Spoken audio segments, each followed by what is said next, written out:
अस्सलाम वालेकुम जी। एहसास टीवी के साथ राना एहसान अली एक बार फिर आपकी खिदमत में हाजिर है। जैकबाबाद का एक गांव है सदीक अराई नाम का। वहां पे मुश्तल अफराद ने पूरे गांव को आग लगा दी। वजह तनाज़ा क्या है जी?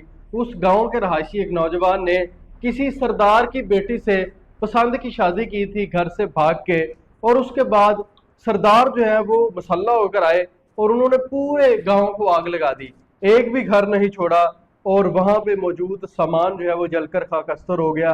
जो अनाज था वो जल गया। इस तपती धूप में वो खवातीन जिनके पास छत थी, उनसे वो छत भी छीन ली गई, और अब वो बेयारो मददगार उस गांव में बैठकर जिंदगी गुजारने पर मजबूर हैं।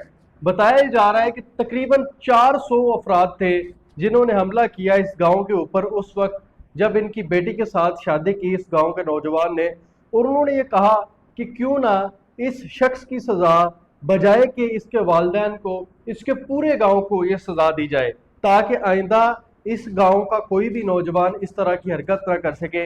लेकिन ये इंतहाई घटिया हरकत थी जो कि इन लोगों ने की कि पूरे गांव को इन्होंने आग लगा दी, करोड़ों रुपए का नुकसान किया।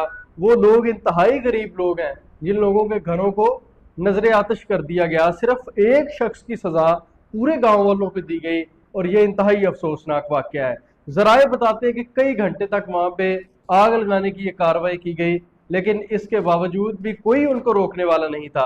उन्होंने ऐसी अपनी धाक बिठाई उस गांव के अंदर जाकर कि उसके जो बासी थे उस गांव के, वो बेचारे छुपते फिर रहे थे, अपनी जानें बचा रहे थे कि कहीं हमें कोई गोली ना मार दे। इसलिए वो अपने घर छोड़कर जो है वो फरार हो गए। और उसके बाद फिर ऐसा इन्होंने वहां पे उधम मचाया जिसकी तारीख में मिसाल नहीं मिलती। सिंध गवर्नमेंट ने इस पे एक्शन लिया है जी।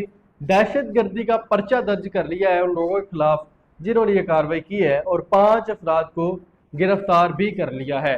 जबकि लड़के के वालिद का बयान ये आया है, उनका ये कहना है कि एक सरदारी निज़ाम है, एक जिरगे का निज़ाम है यहाँ पे।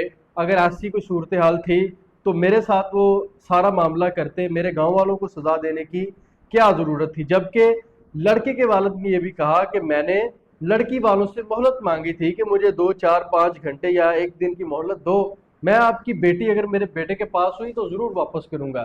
लेकिन उन्होंने सब्र नहीं किया, हमला कर दिया, और उसके बाद पूरे गांव को इसका खमियाजा भुगतना पड़ा। बहरहाल बड़ा अफसोसनाक वाकया। आपकी क्या राय है? कमेंट बॉक्स में अपनी राय का इजहार जरूर कीजिएगा।